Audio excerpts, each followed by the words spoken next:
The struggle for women's rights in the United States has been long and arduous, but one of the most significant battles was the fight for women's suffrage, the right to vote.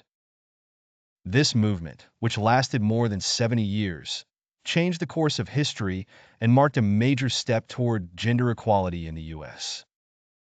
The journey toward women's suffrage began in earnest in 1848 when a group of women and men gathered at the Seneca Falls Convention in New York.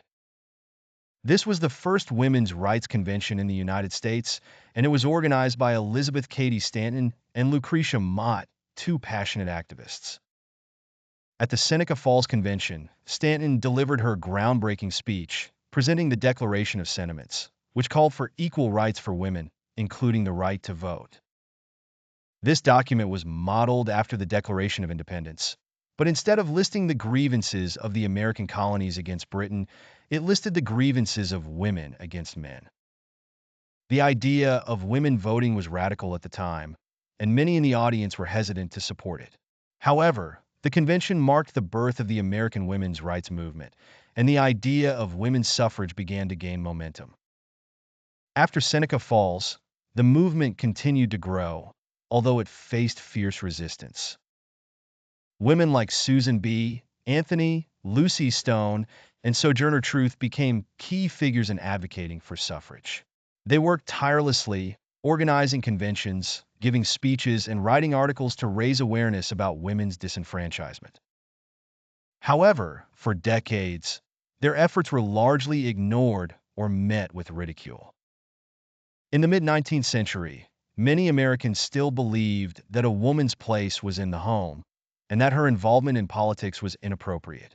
There was also a belief that women lacked the intellectual capacity or the emotional stability to make decisions about government.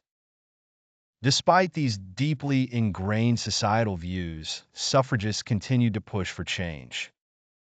During the Civil War, 1861 to 1865, the women's suffrage movement faced a temporary setback.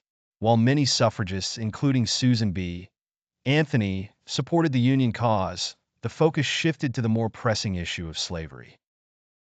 The passage of the 13th Amendment, 1865, which abolished slavery, was a momentous victory, but it left women out of the conversation about rights and equality. After the war, the 14th and 15th Amendments were passed, granting citizenship and voting rights to former slaves. However, these amendments only applied to men, and women were once again excluded from the political process. This sparked a division in the suffrage movement as some activists like Susan B. Anthony and Elizabeth Cady Stanton were disappointed that the amendments had not extended suffrage to women. If you like it, please like and subscribe to the channel for more videos. See you next video.